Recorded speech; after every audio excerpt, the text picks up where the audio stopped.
औरत बहुत हैरान रह गई जब उसने देखा कि उसके खुद की विला पर किसी औरत ने कब्जा कर लिया था। और तो और वो धोखेबाज खुद को सीईओ की बीवी बताकर उसी को बेइज्जत कर रही थी। पर बात यहीं खत्म नहीं हुई। उसने स्कूल की टीचर को धमकाया कि वो लड़की पर चोरी का इल्जाम लगाए। अचानक लड़की के बैग से एक सफायर नेकलेस गिरा और बाकी पेरेंट्स ने तुरंत उसे चोर कह दिया। तभी औरत को याद आया कि उसके पति ने उसे बर्थडे पर ऐसा ही नेकलेस गिफ्ट किया था, पर उसे ढेर सारे गिफ्ट्स मिले थे, इसलिए उसे ठीक से याद नहीं था। जब लड़की ने चोरी के इल्जाम से इनकार किया तो इम्पोस्टर ने जबरदस्ती उसे जमीन पर घुटने टेकने और माफी मांगने को कहा। बेटी की सेफ्टी के लिए औरत के पास कोई चारा नहीं था तो उसे मजबूरी में इल्जाम कबूल करना पड़ा। और इम्पोस्टर को इससे भी सेटिस्फैक्शन नहीं मिला, इसीलिए उसने बाकी पेरेंट्स को इशारा किया कि वो औरत को थप्पड़ मारे। ये देखकर लड़की का दिल टूट गया, पर औरत ने दर्द सहते हुए बेटी से पूछा, तुम्हारे बैग में ये नेकलेस आया कैसे? लड़की बोली, इस पर आपकी नेम एंग्रेव है, इसलिए मैंने इसे बैग में रख लिया। तभी औरत को याद आया कि उसका सैफायर नेकलेस तो हमेशा उसकी ड्रेसिंग रूम में रहता था, तो फिर ये नेकलेस इम्पोस्टर के पास कैसे पहुंचा? उसने फौरन इम्पोस्टर से कहा, अगर ये नेकलेस तेरा है तो दिखा, इस पर कोई एंग्रेविंग है या नहीं? इम्पोस्टर घबरा गई। उसने कहा, ये टॉप क्लास ज्वेलरी है, इस पर कोई एंग्रेविंग नहीं हो सकती। पर टीचर ने नेकलेस चेक किया और उस पर औरत का नाम लिखा था। इम्पोस्टर पूरी तरह फ्रीज हो गई। उसे समझ नहीं आया कि उसके शॉफर पति ने चोरी का नेकलेस असली सीईओ की बीवी से ही क्यों चुरा लिया। अब सबूत हाथ में था। औरत ने सीधा इल्जाम लगाया कि इम्पोस्टर और उसके शॉफर ने मिलकर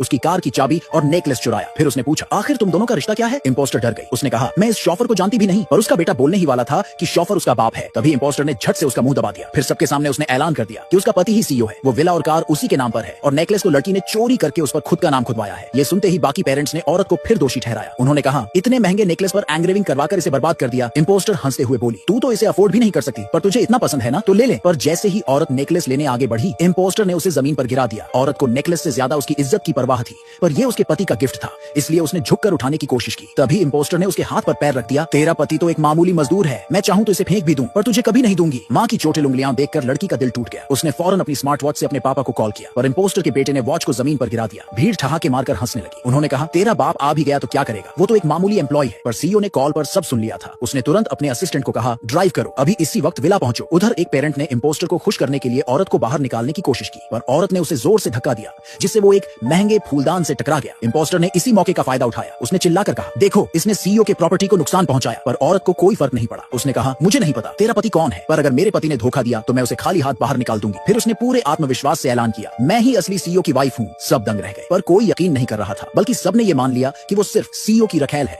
और एक औरत ने गुस्से में उसे थप्पड़ मार दिया। तभी इम्पोस्टर लड़की पर तंज कसने वाली थी, पर औरत ने पलटकर उसे 3 थप्पड़ जड़ दिए। पहला, किसी को बेइज्जत करने के लिए, दूसरा, किसी के घर पर जबरन कब्जा करने के लिए, और तीसरा, मेरी बेटी को बुली करने के लिए। इम्पोस्टर पूरी तरह गुस्से में पागल हो गई। उसने तुरंत सिक्योरिटी गार्ड्स को औरत को पकड़ने का हुक्म दे दिया। तभी एक नया अपॉइंटेड बटलर सिक्योरिटी टीम के साथ वहां पहुंचा, लेकिन वो नया था, इसलिए उसने असली सीईओ की बीवी को पहचाना नहीं। जब उसने देखा कि इम्पोस्टर के हाथ में सीईओ का एक्सक्लूसिव एक्सेस कार्ड था, तो उसने बिना सोचे समझे अपने सिक्योरिटी गार्ड्स को हुक्म दिया, इस औरत को सबक सिखाओ। पर ऐन मौके पर सीईओ की कार विला के गेट पर आकर रुक गई।